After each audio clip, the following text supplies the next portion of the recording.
This is a really unique kind of game. I haven't played anything quite like Young Merlin so far this year. It's kind of an adventure game, like the old Sierra LucasArts ones, but then again that's not entirely accurate since Merlin does have to fight monsters. Yeah, it's hard to define. It's a jolly old fairy tale setting which reminds me of King's Quest a bit, and the graphics are pretty nice, although some of the animation's a bit stiff. So yeah, Merlin just wanders around and he collects items and beats things, and yeah, it's a hard game to classify. On the one hand, kudos to Westwood Studios for making a game that's genuinely different from almost anything else on the system. But at the end of the day, I don't know if this is a game people would want to pick up and play today. I'll say it sits. One thing that the 16-bit era was renowned for was its unashamed saturation of fighting games. After the outrageous level of success that Street Fighter II had, it seemed that every company wanted to replicate it. Unfortunately, no other fighting game even came close. I've got to admit, I'm not the biggest fan of Mortal Kombat, but one thing I respect it for is that it's not a Street Fighter clone. Playing Mortal Kombat feels like playing a completely different game. Meanwhile, there were about 20,000 other games that just wanted to be Street Fighter, unabashedly trying to clone it. Konami finally jumped into the fray in 1994 with Teenage Mutant Ninja Turtles Tournament Fighters. In a fairly baffling move, 3 completely different versions of Tournament Fighters were made and released at the same time, but the Mega Drive and NES ones were just rubbish, so forget about them. The graphics on the Super Nintendo version are really pretty good, but the backgrounds are perhaps a bit too bright and garish. Sometimes they're so bright they blend into the foreground. I've got to say, there are some obscure playable characters in this. Look, if Bebop and Rocksteady are watching from the background, why couldn't they be playable?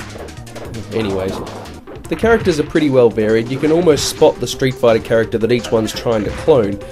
But there are some strange off-canon concepts. For example, since when could Michelangelo spit fireballs out of his mouth?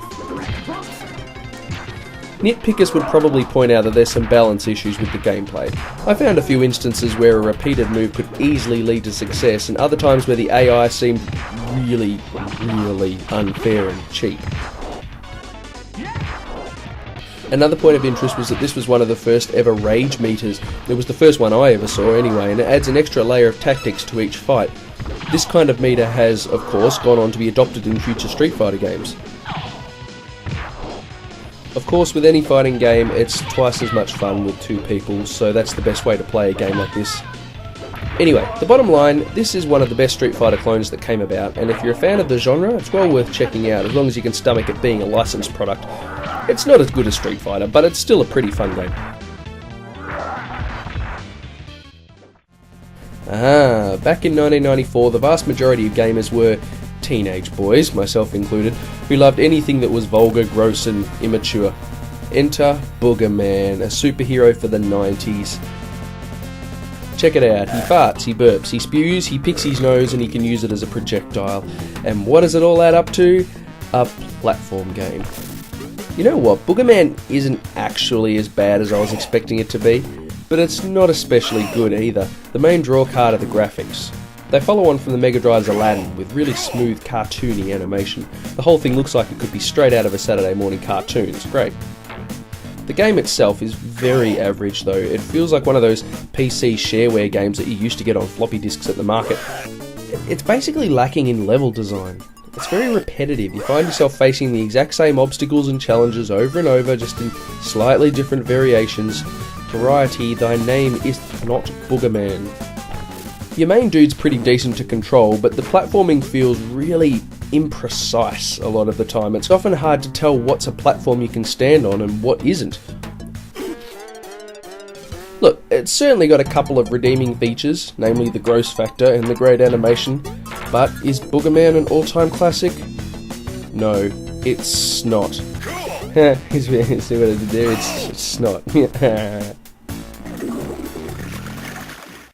I've got to admit, with the new Mario and Zelda games coming out on the same day this week, it's been tough to concentrate on retro gaming, especially with games as indifferent as this week's, but I soldier on.